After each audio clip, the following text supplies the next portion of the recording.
protection sociale complémentaire dans la fonction publique en est aux discussions sur le panier de soins. Rappelons tout d'abord que Force ouvrière est attachée à ce que la santé soit remboursée par la sécurité sociale et non pas par des complémentaires devenues de plus en plus nombreuses et de plus en plus chères. Dans le cadre du secteur privé, Force ouvrière n'a pas signé l'accord national interprofessionnel il y a quelques années, imposant une complémentaire santé qui était basée sur un socle minimum qui faisait qu'en fait les salariés du privé avaient la sécurité sociale, la complémentaire santé de l'entreprise et devaient prendre souvent une surcomplémentaire pour arriver à être remboursés correctement. Donc évidemment, dans la fonction publique, la négociation sur le panier de soins est importante. On n'acceptera pas que ce soit le panier de soins de l'ANI, c'est-à-dire un panier de soins minimal qui fait qu'il reste encore beaucoup de reste à charge pour les agents publics. Donc nous sommes sur la discussion d'un panier de soins amélioré.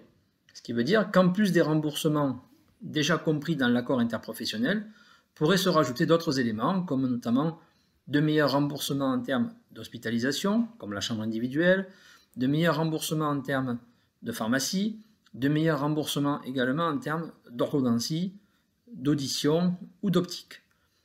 Ce débat donc est très important et directement lié aussi à la manière d'adhérer à la mutuelle. Quand on est dans une adhésion facultative, comme c'est le cas aujourd'hui, on peut imaginer un panier de soins très performant, puisque ce sera le choix de chacun d'adhérer à ce panier de soins. Si nous sommes dans un contrat collectif à adhésion obligatoire, souhait du gouvernement, il est évident qu'on imposerait donc à tous les agents publics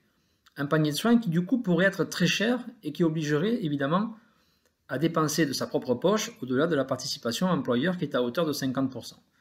Donc première revendication, une bonne sécurité sociale, et deuxième revendication, un panier de soins bien supérieur à l'ANI qui permette le moins de reste à charge pour les agents, tout en leur permettant de ne pas trop dépenser et d'avoir un reste à vivre correct au quotidien.